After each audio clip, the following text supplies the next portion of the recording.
The solar car is a all-encompassing, all-consuming pursuit. Everything else goes out the window. Girlfriend, parents, friends. 1, 2, 3. Eating, sleeping, certainly. It was worth it because it changed my life completely. When you make something and you can see it working, it's just amazing. Actually being out there and driving a car that you built yourself is just incredible. Most of the students on our team find it really easy to find really great jobs when they graduate from Stanford. So we have folks that go into companies like Boeing or SpaceX, Tesla. The solar car experience was the most important thing I did at Stanford. There will be classes that you took that you don't remember at all. But going to Australia and driving your car across the continent under the power of the sun and only under the power of the sun together with your friends is a defining experience that you will remember until the day you die.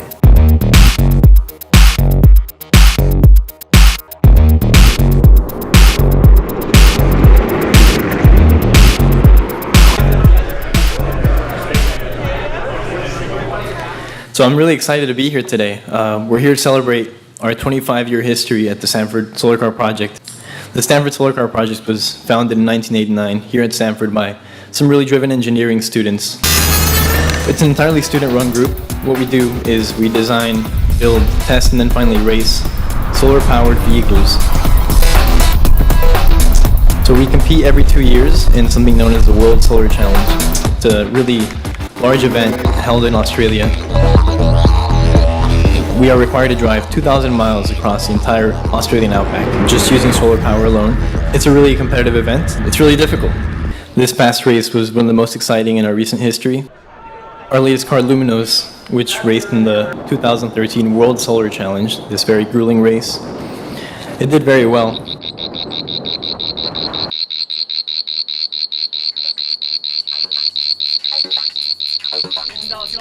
Hands on the car, hands on the car. We're here at the start of the 2013 World Solar Challenge. Over the next couple of days, our team will be driving around 2,000 miles across the Australian outback. We think we have a very robust vehicle that's also efficient.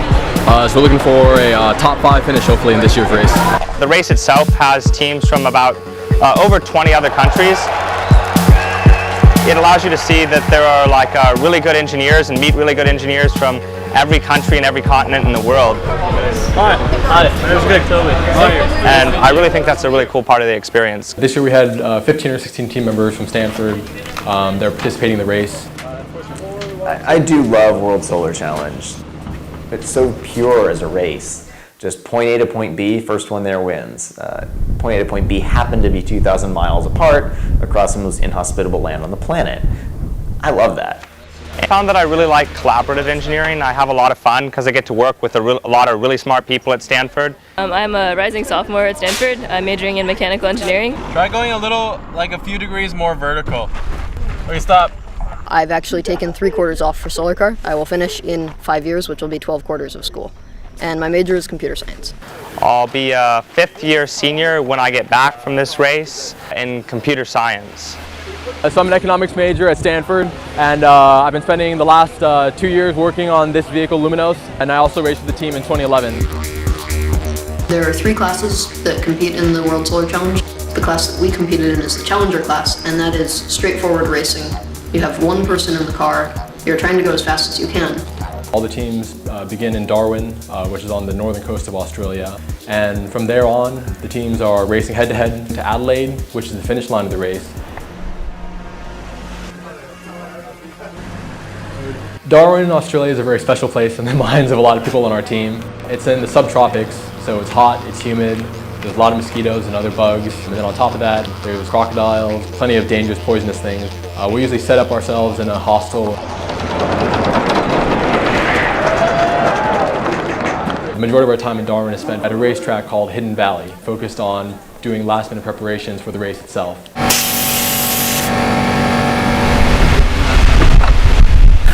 From the Stanford Solar Car Project.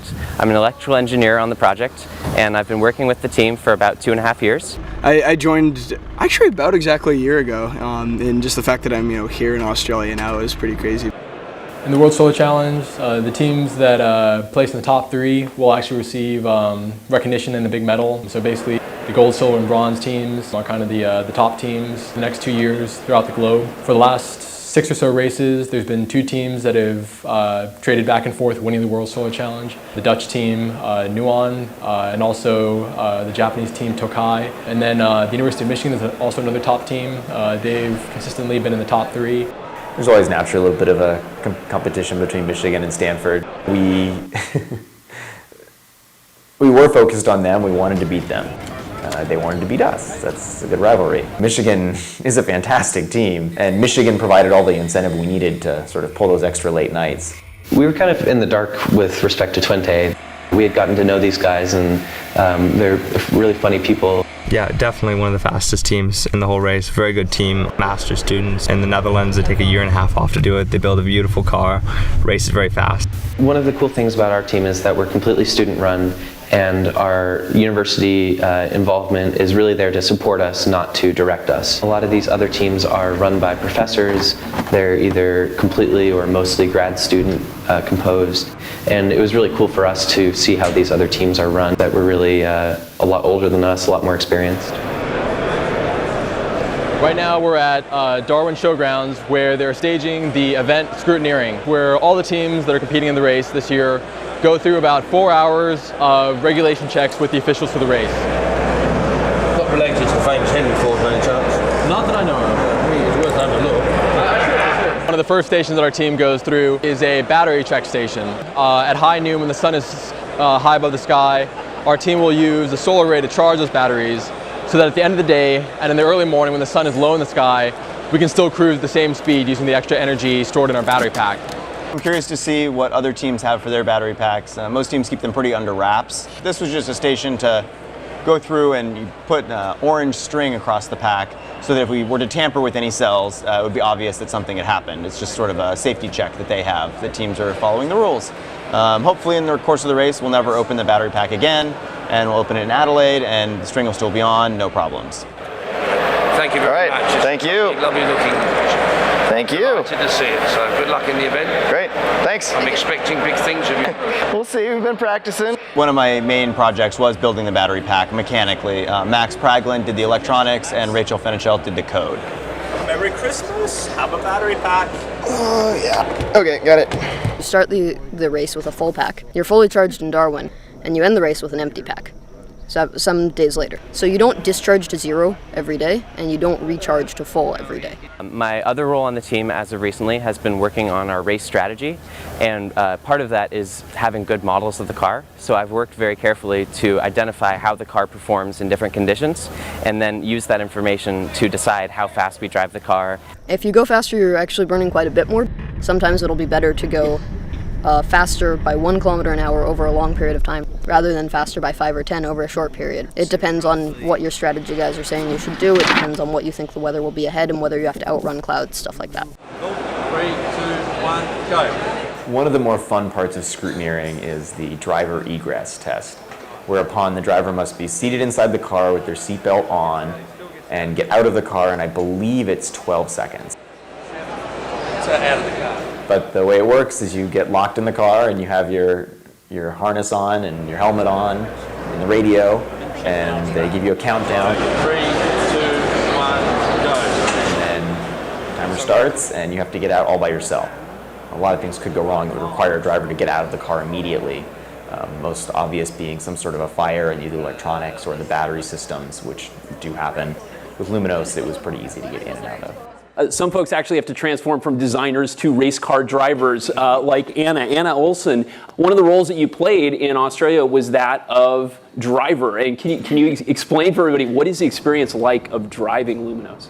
One of the most challenging parts about driving the solar car is that it's extremely boring. Your only job is to sit there and keep the car between 2 straight lines on the road. There's basically no air movement inside the car. You're basically sitting in a little black carbon fiber box. It's definitely unpleasant, objectively speaking, but at the same time, you're driving a solar car across Australia. That part never gets old for me.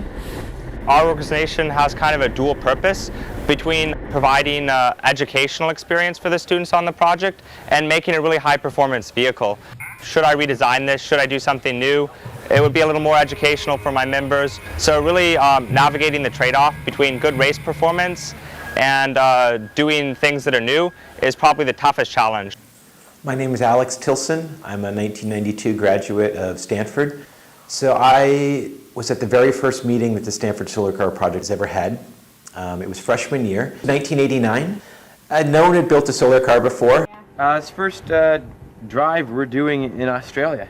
I was the first to take the car to Australia and the World Solar Challenge in November of '93, where we were 13th, I believe, out of 40 that started, roughly.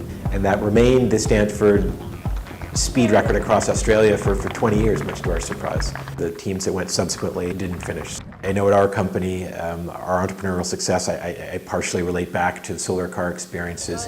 It taught me a lot as a leader, taught me a lot as a manager, taught me a lot as an entrepreneur, taught me a lot as an engineer.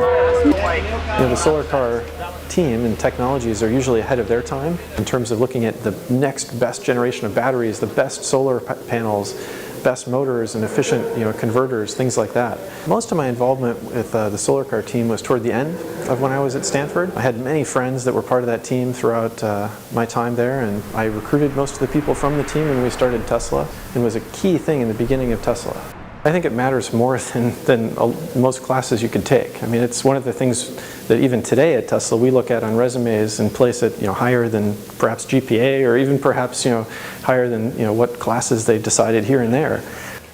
So the process of getting our solar car from basically a blank sheet of paper with no ideas yet to having a vehicle that can be ready to race across the Australian outback takes our team about 18 months. It's a very quick cycle.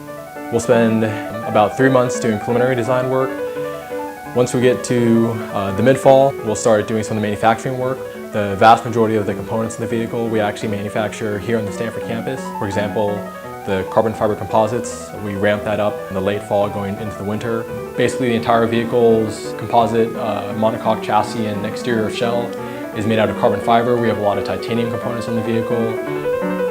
We have very high efficiency solar cells on the top of our vehicle and the solar array.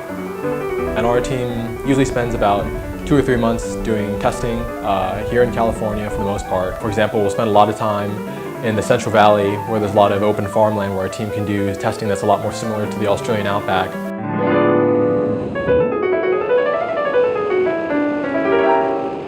We've also done some wind tunnel testing in the past, even out in North Carolina. Key word for that cycle was testing, testing, testing. We actually put the full length of the race on the car in test miles in the United States, which is a challenge most teams haven't been able to accomplish.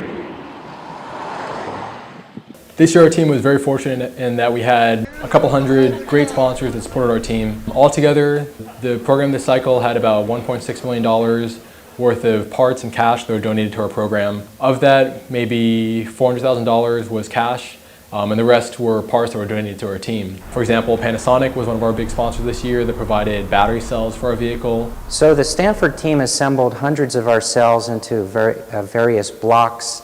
Those blocks were assembled into a battery pack, and they did all of the integration themselves, complete with a battery management system. And this is an amazing effort considering these are young adults, many of them not even officially graduated yet, and being able to pull this off was really, I think, quite magical. Another one of our big sponsors was ST Microelectronics that provided a lot of the integrated circuits for our vehicle this cycle. These microprocessors are kind of the center of what our software team works on. And this is a little integrated circuit that we use on pretty much every circuit board on the car. The invisible software that just makes everything on the car work and have all the different elements on the car talk to each other.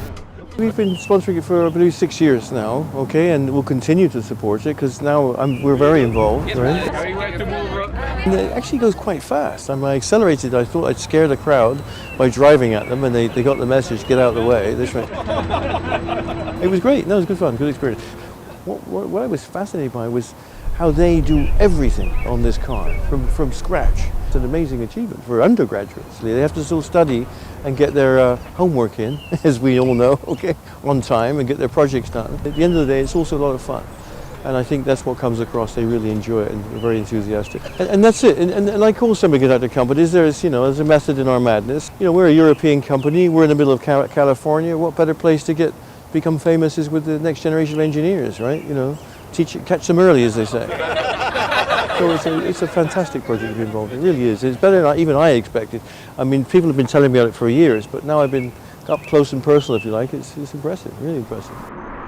For the summer, our big deadline in the sand was to get the car in a boat 7 weeks before we needed it in Australia. Usually our team will ocean ship our car because that's the most cost-effective way. This last year I tried to make a big effort to try to find a corporate sponsor that could support our team with air shipping, but I had very little success for months on end until I got some inroads with Virgin Australia and Virgin Atlantic. Air shipping is something we always talked about doing, but it's hard. And Wesley manages all in the background to get this sponsorship. It reinforces the opinion that he's magical. Wesley was amazing at logistics. So solar car, turn left here. Okay. Okay, solar car, clear to proceed. Beautiful. Greg was great for technical advice, knowledge, Egg, coffee. and they were just both fun people to be around. Coffee. Egg. Coffee. They did a fantastic job. So with our team, we definitely have a lot of very passionate, strong personalities. Because the thing is, every time water drips out, we're wasting water. But fortunately, this year we had a very strongly knit group of students that were out in Australia. By the time we got to the race, we were really functioning as a well-oiled machine. The car is still on? Fortunately for us, Stanford University provides cash support, but we still operate on a pretty tight budget when we're in Australia. We weren't dining out every night, but no, we're not starving. And also, this is partly because the team tries to put most of our money into racing. You can live on PB&J for a while. The one large expense that our team members have to personally cover is the flight ticket to Australia. And for many members of the team, that's a barrier that prevents folks from being able to go to Australia to experience racing in the outback. In addition to the solar car itself, our team has a convoy of vehicles that we use to support the race car. So this year Volkswagen provided us with 4 vehicles to use, and our team picked up those vehicles in Melbourne, Australia. The first vehicle that we have in our convoy we call the Scout car. For one, the Scout vehicle is responsible for collecting live weather data just ahead of our team and reporting that back to the rest of the convoy. They'll also report if there's any kind of new road hazards we wouldn't expect.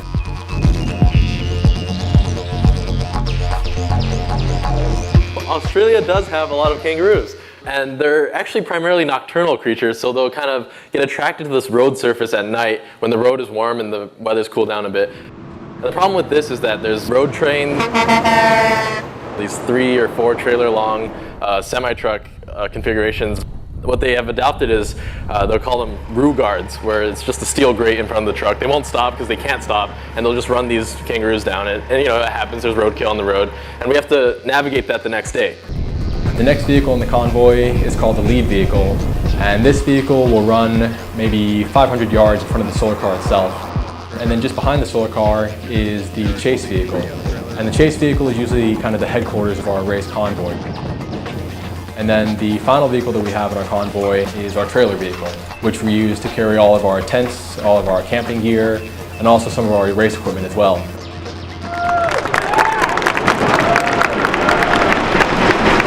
All the teams today got a chance to race their cars around the Hidden Valley racetrack, and the team's racing time on the racetrack is what the officials use to determine the grid order for this year's race. Well, it's a little bit nerve-wracking to be the one doing the hot lap, just because the whole team's kind of counting on you. Everyone's worked really hard to get us here. The Stanford team did very well. We came in with a 2-minute, 7-second race time. That was the 3rd fastest in the challenge class. So that means that we'll be placed 3rd car at the start of the grid for this upcoming race. So the day before the race, I felt ready, and I know a number of other people on the team have also felt ready. I've been doing solar car for 4 years, and this is probably my last shot at it.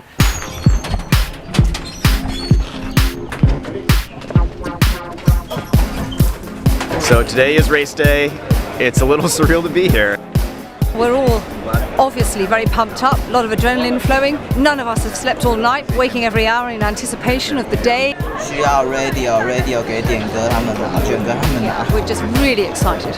It's going to be a great race and a wonderful way to see Australia. We hope to win. I'm excited, our team's excited.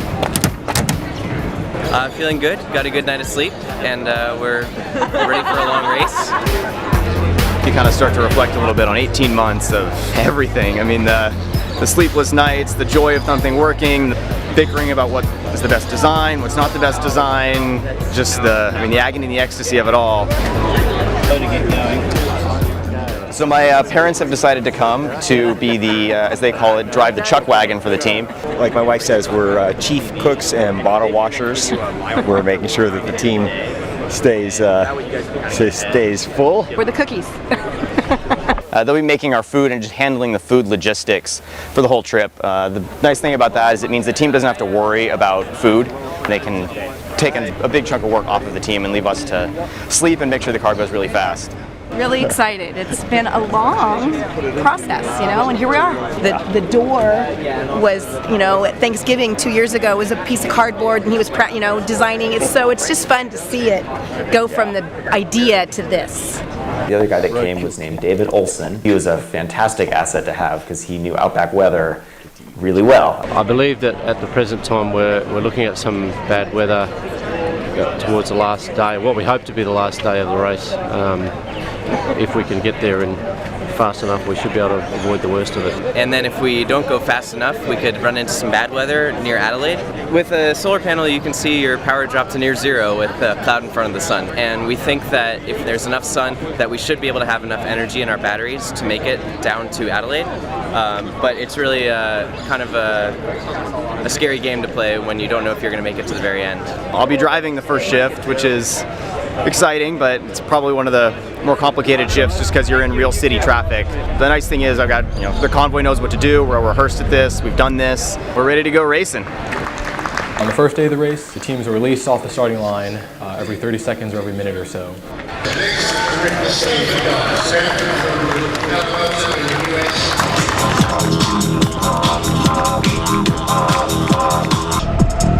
Getting out of Darwin was quite an adventure, and there were a lot of teams. It was just very dense traffic, a lot of passing, very chaotic.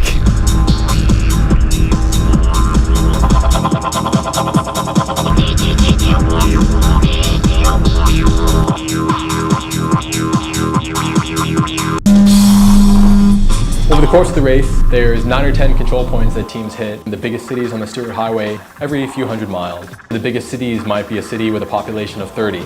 As the teams come in, their racing clock will stop for a period of 30 minutes, so teams can buy food and water for the next day of racing, refuel their escort vehicles. So at this control point, we'll do a little bit of work on the car that's a little bit superficial, so things like checking for bugs on the array, making sure the tire pressure is okay. Basically, the thing is that you want to evaporatively cool the array, and as they heat up, then we start spraying them. We use deionized water or demineralized water because it means that we're not leaving residue on the array. Yeah, getting a little more power than expected. Nuon, which is a team from the Netherlands, their car Nuna 7 has concentrators in it. So these are magnifying devices, and that gets them a lot of extra power. It's legal. You do get a lot more sunlight onto every cell. Nuna and Twente are in front of us. We passed Michigan a short while ago. Michigan. Yeah, Michigan's way back. They just pulled in. Yeah. So we have pretty good sun coverage right now. There's a bit of clouds, but based on our weather data, the clouds should clear up pretty soon, and hopefully we'll have clear blue skies between here and the next control point. As the teams continue for the rest of the day of racing, before they get to the end of the race day at 5 p.m. each day, they'll have to try to scout out a place to spend the night. So what the team will do is quickly pull their vehicle to the side of the road, and then oftentimes what they'll do is they'll take their array of the car, the solar panels, and try to prop them up so they can point the solar panels directly at the sun for the last final hours of the day.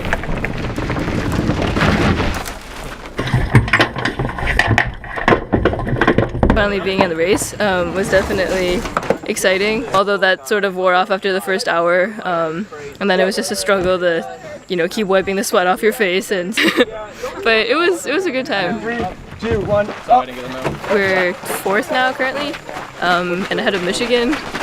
Good. I got to pass Michigan and looked over and grinned at their car while we were driving by. And as long as we stay in front of Michigan, we'll be happy for now. ミシガンの前で取りたいっていうのを走りたいから、その後。今僕らミシガン。Well, is Michigan back behind? Is that it? Yes, Michigan is just down the road a little ways behind us. Oh, we didn't see them. We missed them. Oh no. Good to know.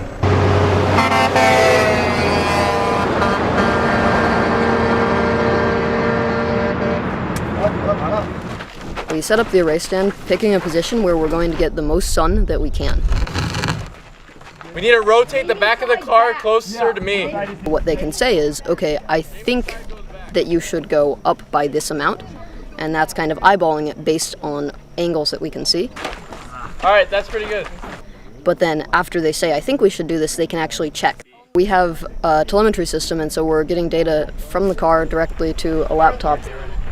I can see the numbers. They can say, okay, we're getting 5 more watts than we had last time, so this is a good angle. Ready for food. And then looking forward to the stars out in the outback. That's one of the coolest parts about camping out here.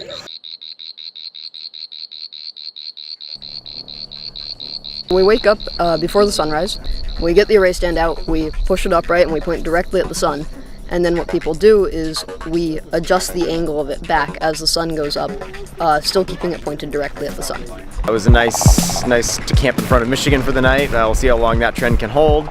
But overall things went really well yesterday, despite it being a very stressful and hot day. We were happy with how things turned out. The car's doing really well so far. Are we good in the rear fairings, guys? Fairings are the way we make the car aerodynamic around the wheels. So the fairings come down off of sort of the main body of the car and shroud the suspension, the brakes, and the wheel and the motor. And so the fairings are something you need to be able to get on and off to change tires. We took the fairings on and off a lot of time. Razor. Cut it. This is not on very well. No, you need to redo it. It's flush in the front. Okay, cut it. Toby, hurry! Our team makes a large investment in ensuring that the people that go to Australia understand their roles and have a good sense of unity with their team members.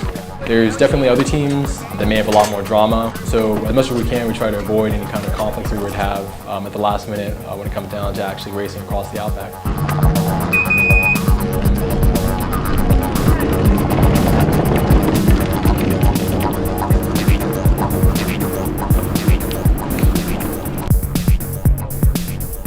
It wasn't really until all the cars were out in the race course that we really knew how our team would stack up against Michigan and the Dutch teams and the Japanese teams that had often beaten us in years past.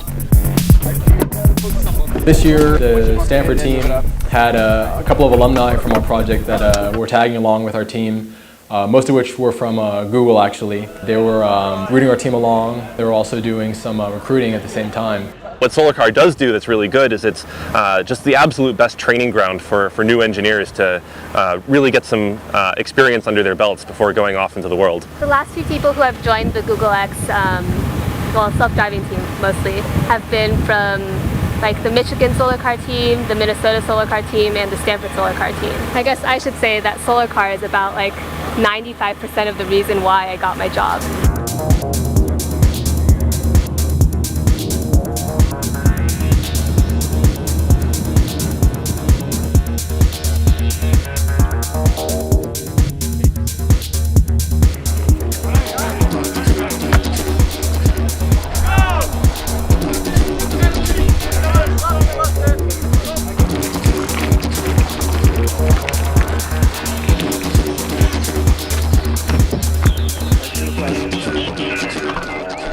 It's pretty hot. The car's feeling pretty good though. It's pretty stable. It feels good. And about how long were you driving and about how many kilometers? About 5 hours. We're pretty happy with where we are right now. If you'd said 2 years ago that we'd be here, we probably would not have believed you. Yeah, we're excited to be top 5 so far. Really happy with how the car's doing. No major problems, no. Not yet. You never know. Today I'll be the driver in the afternoon, going from Tennant Creek, where we currently are, down to just a little shy of Tea Tree, it looks like. I haven't seen the latest models, but last I'd heard we'd be pretty close to there tonight.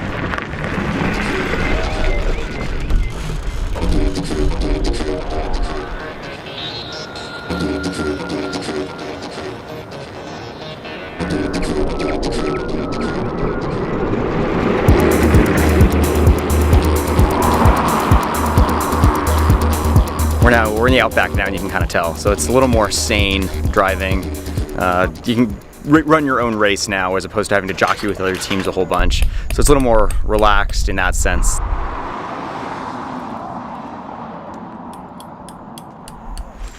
Jamie, do you have a hammer? Yep. So we're camping up for the night and getting ready to eat some steak. How's this? That's half a beef. Michigan's still an undetermined but few kilometers behind us. So that's kind of fun to still be this close at that point. And Twente, we think, is about 20 to 25 minutes ahead of us. It's nice to be within 30 minutes of a podium at the moment. Good morning, sir. We're gonna have to have a lot of people though to make sure it doesn't. It's gonna want to tilt like this and hit the tail. Famous Outback recipe. Ready for flipping? Yeah. It's containing kangaroo. These I pancakes. got the baby wallaby batch. Baby wallaby batch. Yes, okay. Yeah. They're good. Dude, they're mad tasty. The food has been very good. I definitely can't say I was expecting to eat this well in the middle of nowhere. On this laptop, I have a set of graphs and numbers that are reading live data off the car. Okay, solar car passing on the right.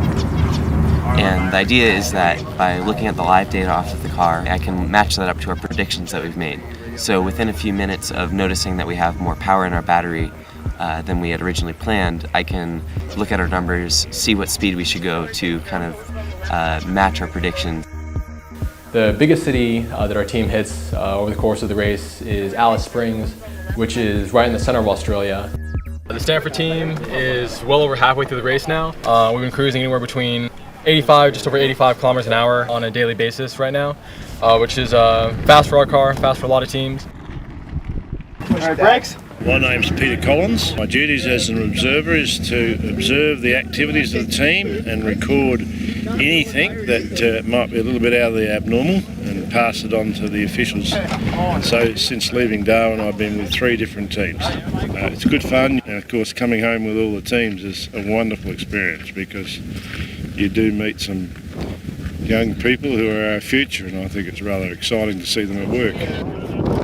Oh, you found some wood. Got the Barbie going. So yeah, if they're little, you don't. If they're, we're just trying to get them more like half size. 9, 10, perfect. I cut the carrots and I got somebody to cut the broccoli. We're having curry tonight. I'm done. Our team is aware of some teams that have probably dropped out at this point in the race. There's 2 Dutch teams, then 1 Japanese team that are still ahead of our vehicle. But in terms of the competition behind us, we're pretty far ahead. This one's got a few cuts, but nothing troubling. Anna, you check? Yeah. You check?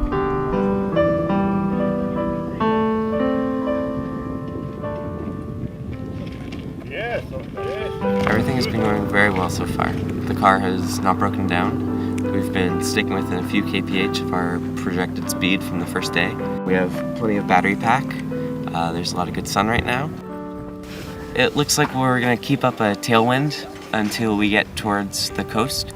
And from there, it's kind of questionable what will happen. We're looking at a storm system kind of rolling in from the ocean when we arrive in Adelaide.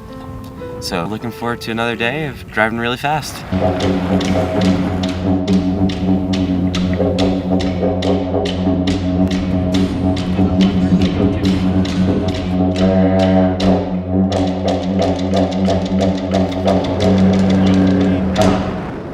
We had really strong tailwinds going into Cooper Pedy, so not all cars are built to handle these kind of a winds. Unfortunately, one of the cars, University of Michigan, crashed today going into a control stop. Unfortunately, they're okay, but it's unclear what their status is in terms of racing. But that'd be a pretty big upset for them. They've been the fastest American team for about 2 decades. We started the day 45 minutes behind Twente and are now 5 or 6 minutes behind them. It's cool to be right up there, you know, neck and neck with another team. It's pretty weird after, you know, 2,600 kilometers to be right on someone's tail. I think everyone is starting to get a bit tired of camping in the outback. I haven't taken a shower since the morning of the race, which would be 4 mornings ago. And we're soon coming up on some very fly-heavy areas. I'm not a fan of the flies. Tomorrow's going to hopefully be our last day of racing. The next day we knew it was going to be cloudy, but it was a question of how much cloudy we would have to deal with and when and where the rain might hit us. This was a photo of us huddled around our laptops trying to decide what we were going to do on the last day of the race. So our decision that night was that if we got any bit of sun in the morning, we would try to catch Twente. And that meant that we were going to throw all of our best practices for race strategy out the window. And this was kind of a calculated gamble. We knew that if we caught them, it would be worth it. And if we didn't catch them and ran out of energy, we might be stuck on the side of the road. Good gamble, makes it fun, makes it exciting, makes it really freaking stressful on the last day. So that last day, waking up 6 minutes behind Twente was definitely exhilarating. We figured they probably had more on the battery pack than we did, but we wanted to keep pressure on them, hoping they would make a mistake. We know they were worried about us. It was really fun to be in an active race that late in the game against a team that we all respect so much. We had a short drive from the place that we had camped the night before to Port Augusta. We're at the last control stop right now. The Solar Team Twente is in 3rd place, and we're about 10 to 15 minutes behind them. So right now we just kind of have to brave this terrible weather. But our team was trying to get the last potential wattage out of our solar array. So we had our team propping our vehicle up to get a bit more sunlight to improve the power output of the solar panels. Hey Wesley, what time do we leave again, just so we know? It's really going to be a race to Adelaide. Don't know if we have enough sun to get there. Don't know if they do. If we got 0 sun, we surely won't make it to Adelaide. It's about 200, 300 kilometers from here. It's just a question of how fast do we go to try to save some energy. It's a high stress time right now. And after the 30 minutes were up, we had to jump in our convoy vehicles and try to chase down the Dutch team that was just ahead of us.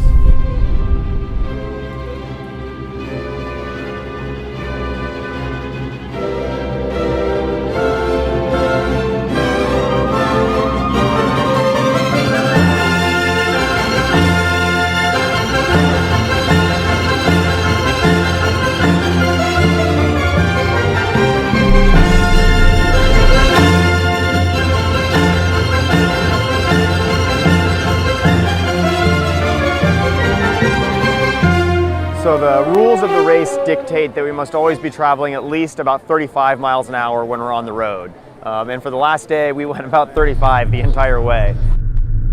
The most stressful point in that drive from Port Augusta to Adelaide was when the motor had started to cut out already, meaning that it was very low in battery pack. And we're coming up to the largest grade on that section of the track or the race course, and we were at the bottom of it.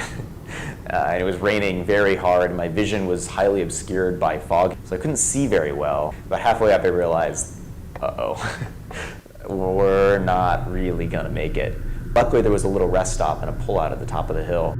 I personally needed to use the facilities as well as wipe out the condensation inside the cockpit, but once we got to the top, it was literally downhill from there.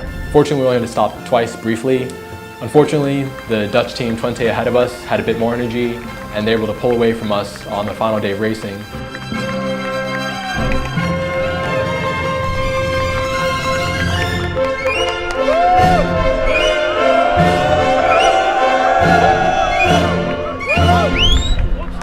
I feel really great. We just finished with the car. We became 3rd. We were pretty close at Stanford. And they were constantly like 15 minutes behind us. It was such a pleasure to race with them. So I was really happy that we got a little bit of sun in those last 30 minutes or so that were able to drive us through the finish line. So my first error was stopping apparently about 6 inches short of the line.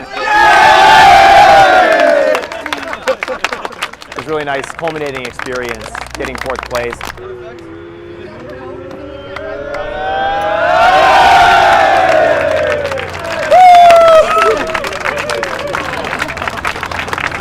Last drive I'll ever have in a solar car. To America's #1 solar car team! Made it! Yeah! 3,000 kilometers! Yeah. Got a little shaky at the end, but trucked on through. Awesome. Like, we're the first team to finish from Stanford in forever, and we did it properly. We didn't break down. I'm going to take a nice long shower and get rid of this red outback dust all on me. And then I'm going to take a long nap. Yeah! I'm so excited, so happy. I was so nervous. Nail biter. It was a nail biter. Feeling relieved. Fourth place, best finish ever, I think, for Stanford, so couldn't be much happier. Great. We're at the finish line, end of timing, and we're very, very happy. More flies! The next car we expect to have here on the finish line will be the Stanford Solar Car Project from the United States.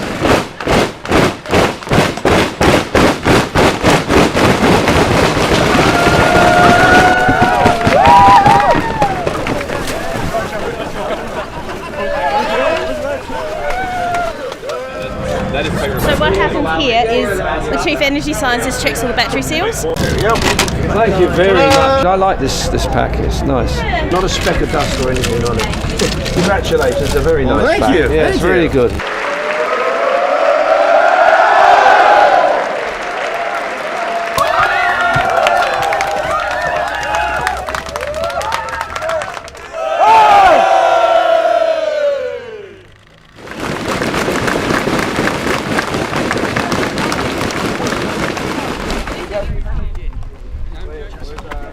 The team this year did very well. We're very happy with our results and having the best finish in Stanford's history. It was fabulous what they did. The team had been in a 20-year Australia rut, and we're thrilled that the team went and obliterated the '93 Stanford performance and beat Michigan. Really was the top all-student team in the world. Hats off to Wesley for heading it up and for everyone else for being a pivotal part of it as well.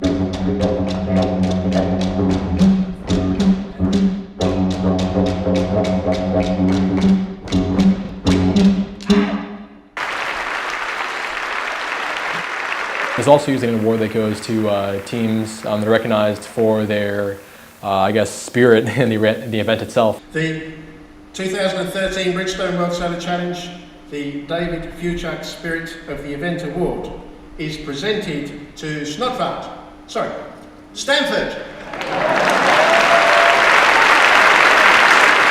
And that's just an effort to recognize teams that are doing something special to make the World Solar Challenge really an exciting and fun event for everyone involved. And this award is yours just as much as it is ours. Thank you, everyone.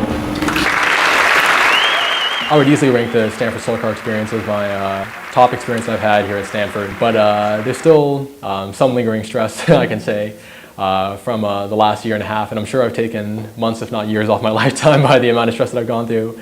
One of the reasons that you can kind of justify to yourself putting so much time in it is because it's kind of something that society needs a little bit. So beyond just the educational thing, there's also a cool kind of showing society what's possible, you know? Maybe this much in energy to get from Darwin to Adelaide to start out. Almost 2,000 miles yeah, on a few bucks of energy if you were charging it off the grid. So it's not a bad deal. Yeah, it's not a bad deal. After I got back from being in Australia, I began my job search to find a full-time career, and I just recently joined Google working on their self-driving car project. What do you need? Right. So I'm graduating in June, going up to Yosemite for a week to relax, vacation, and go hiking. And then I'm going to start working at Google X, writing code as a full-time job. This just isn't flat.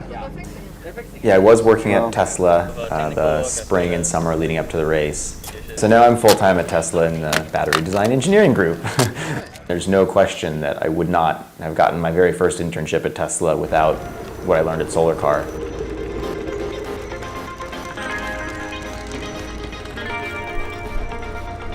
I certainly hope that the university continues to, put resources behind this and also stay out of the way enough to provide a place that students can really have that freedom so they can, push the boundaries, fail occasionally, learn from the failures, make mistakes.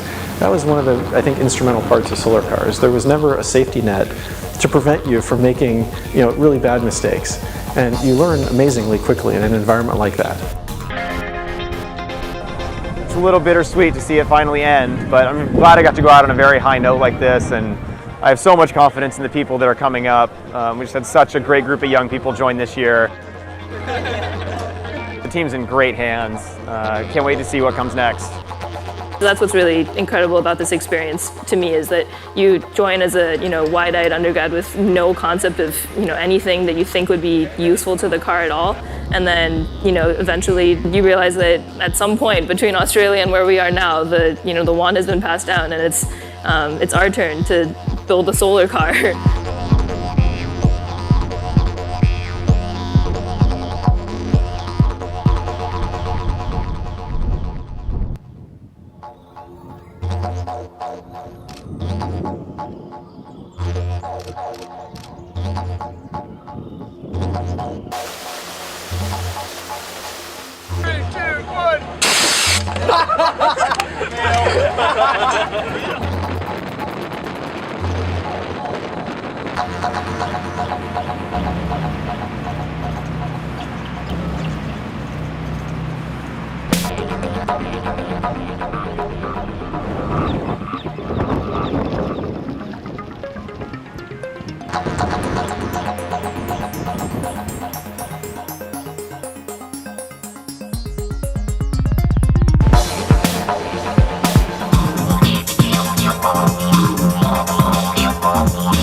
Thank you.